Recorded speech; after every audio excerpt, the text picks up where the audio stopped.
নমস্কার সবাইকে। আমি মেনকা। আমার চ্যানেল হাতাখুন্তি কড়াইতে আপনাদের সবাইকে স্বাগত। বাজারে এখন নতুন কচি কচি সজনে ডাঁটা উঠতে শুরু করেছে। আর গরমে কিন্তু এরকম পাতলা, একদম মশলাবিহীন পাতলা ঝোল খেতে সবাই ভালোবাসে। আর সজনে ডাঁটাতে অনেক উপকার আছে, এটা আপনারা সবাই জানেন। তাই আজকে আমি খুবই সাধারণ, কোনো মশলাবিহীন, একদমই মশলা না দিয়েই আমি রান্না করেছি ঝিঙে, সজনে ডাঁটা, আলু, কুমড়ো দিয়ে একটা পাতলা ঝোল। সেটাই আপনাদের সাথে আজকে শেয়ার করব।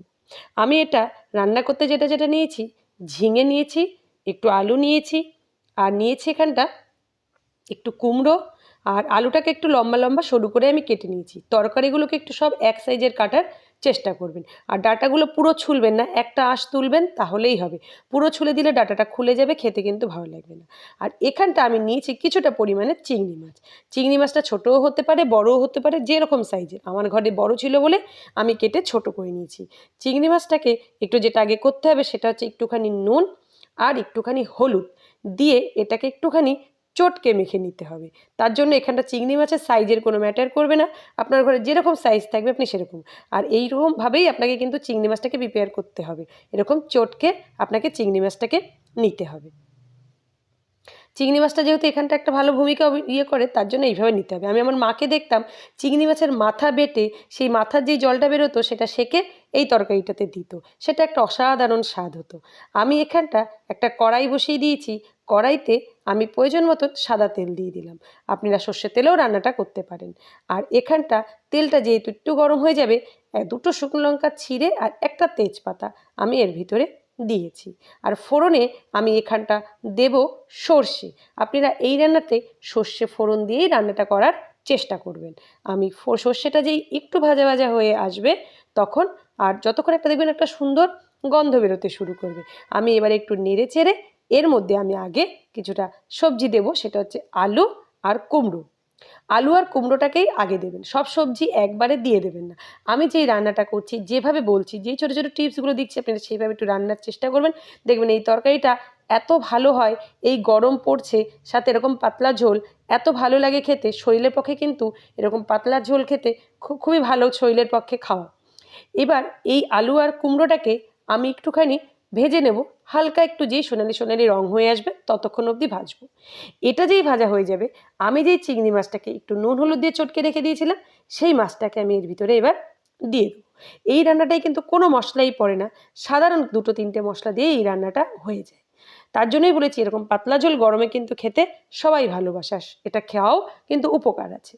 এটা যে একটু ভাজা ভাজা হয়ে যাবে, এইবার আমি ঝিঙেটা আর ডাঁটাটা এই দুটো আমি এবার দিয়ে দেবো। এই দুটো দিয়েও আমি একটু ভালো করে কষিয়ে নেব। বেশি কষাবেন না। আর এখানটা আঁচটা আপনারা মিডিয়াম আঁচে রেখে করবেন, কেন ঝিঙা দিয়ে নাহলে অনেক জল বেরিয়ে যাবে। যদি একদম কমিয়ে রান্না করেন তাহলে কিন্তু ঝিঙে দিয়ে অনেক জল বেরিয়ে যাবে, ঝিঙাটা তাইলে বেশি তাড়াতাড়ি সিদ্ধ হয়ে যাবে আর খেতে অতটা ভালো লাগবে না। মিডিয়াম আঁচে রান্নাটা করবেন। আর এই রান্নাটা করতে খুবই অল্প সময় লাগে, খুবই অল্প সময় একটা ভালো একটা রান্না আপনি করে ফেলতে পারবেন। আমি এখানটা কষিয়ে নিয়েছি। আর এই রান্নাটায় মশলার ভিতরে শুধু দুটো জিনিসই পড়বে, সেটা হচ্ছে একটা হচ্ছে নুন আর হলুদ। এছাড়া এই রান্নায় আর কোনো মশলা পড়বে না, একদম সাধারণ সব একদম ঘরোয়া মশলা দিয়েই কিন্তু আমি রান্নাটা করছি।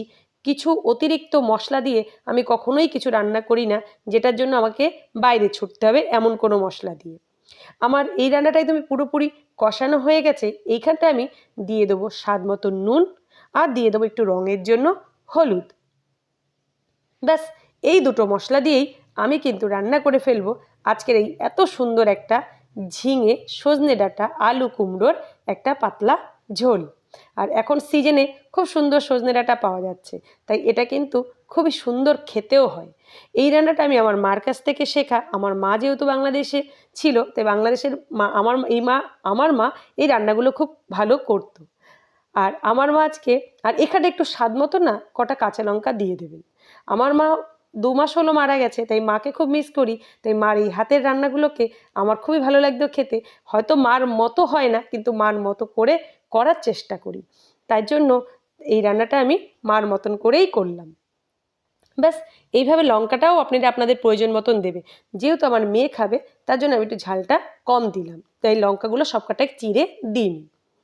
এইবার আমি এটাকে দিয়েও একটু ভালো করে নাড়াচাড়া করব। আর এখানটা আমি গরম জল দেব। গরম জল দেবো এই কারণেই, আর এক গাদা জল দিয়ে দেবেন না কেন, ঝিঙে থেকে জল বেরোবে। আগে দিয়ে দেখবেন যে জলটা কিন্তু একটু গামাখা গামাখা হবে।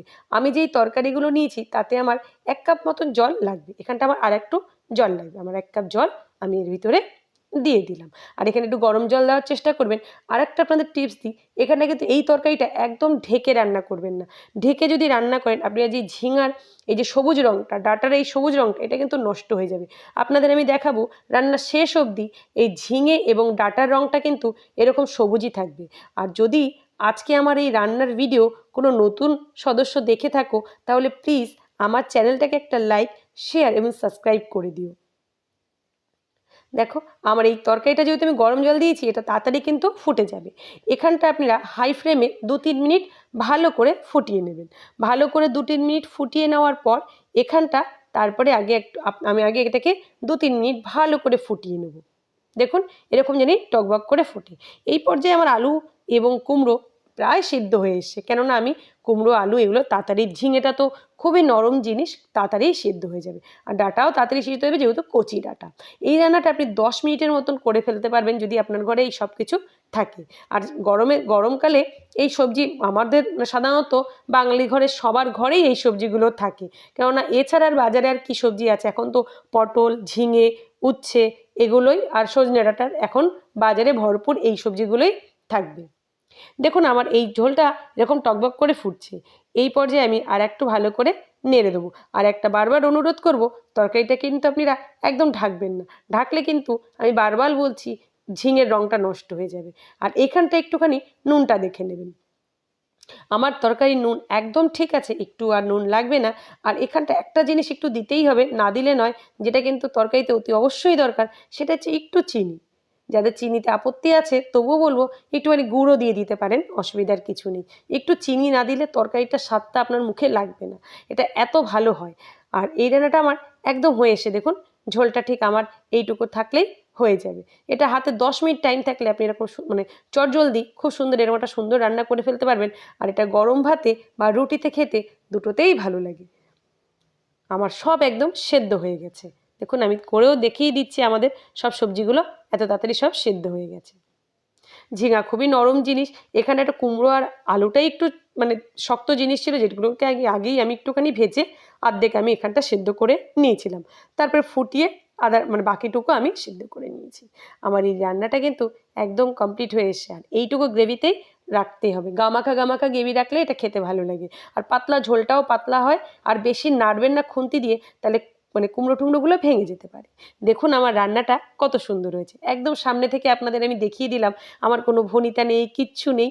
একদম সাধারণ মশলা দিয়ে আমি আজকে এই রান্নাটা করেছি। শুধু 2টো মশলা দিয়ে, নুন আর হলুদ। এই 2টো মশলা দিয়ে এরকম একটা পাতলা, গরমের দিনে আপনার কিন্তু এরকম সুস্বাদু একটা ঝোল আপনি সবজি দিয়ে বানিয়ে ফেলতেই পারেন। এতক্ষণ এই ভিডিওটা দেখেছেন বলে আপনাদের সবাইকে ধন্যবাদ। সবাই ভালো থাকবেন, সুস্থ থাকবেন, হাতাখুন্তি কড়াইয়ের সাথে থাকবেন।